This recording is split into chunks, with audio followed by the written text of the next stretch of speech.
Everyone said not to go to Egypt as a solo female traveler, so I brought 16 solo female travelers and 2 guys on my group trip to Egypt. Come with us on day 1 here in Cairo. We are headed to the pyramids of Giza to kick off the trip. I definitely recommend going to the pyramids as soon as they open in the morning because it is hot outside and it's also not as crowded. They have a great hop-on, hop-off bus system to go from each of the sites here at the pyramids of Giza. We started at the Sphinx, and again, this was probably maybe 7:30 in the morning, but it was worth the early wake-up call because we were the only people at the Sphinx that had plenty of time for photos and to learn about it without other groups there. Now, remember the Sphinx and the pyramids are over 4,500 years old. That is insane. We headed to get closer to the 2 main large pyramids, but of course we had to stop and say hi to the pyramid doggies first. All the dogs in Egypt are so cute, and they are vaccinated if they have the tag on their ear. Most of the ones we met were friendly, but obviously be careful. You have to pay extra to enter the pyramid, but there's not really anything to see inside the pyramids of Giza. There are better pyramids to enter in other parts of Egypt, so we just wandered around and then we got some gelato, which was much needed on this very hot day.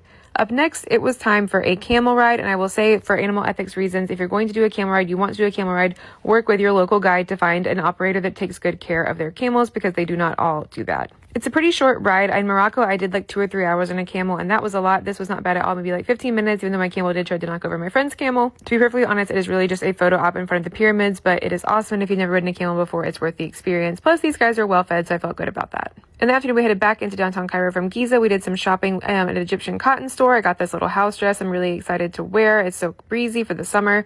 And then we passed a banana truck to go to lunch at El Tahrir Koshery. This place only has koshery on the menu, and it was absolutely delicious. And 67 cents. I will do a full video on this lunch later because it is Egypt's national dish. Our last stop for the day, remember we started really early, was the Egyptian Museum, and this is totally worth a stop. It is full of a lot of the antiquities that have been taken from the various tombs and tells the story of Egypt's history within a museum. Our guide had been talking a lot about the papyrus that was discovered in the Egyptian tombs, which is basically like the records and journals of everything written in hieroglyphics. And I didn't understand until I saw the papyrus myself how amazing it is, how well preserved it is, and how much information you're able to get about the ancient Egyptians from it. You also can see a mummy at this museum. That kind of freaked me out, honestly. I think maybe she should just go back in the ground, but you know, it's science, I guess. I finished the day with a mango iced tea. Our guide carried all of our cotton bags back to our hotel, and then we hit the grocery store. You know, the International Grocery Store is my favorite tourist destination, so here is my Egyptian snack haul. Stay tuned for more. Bye!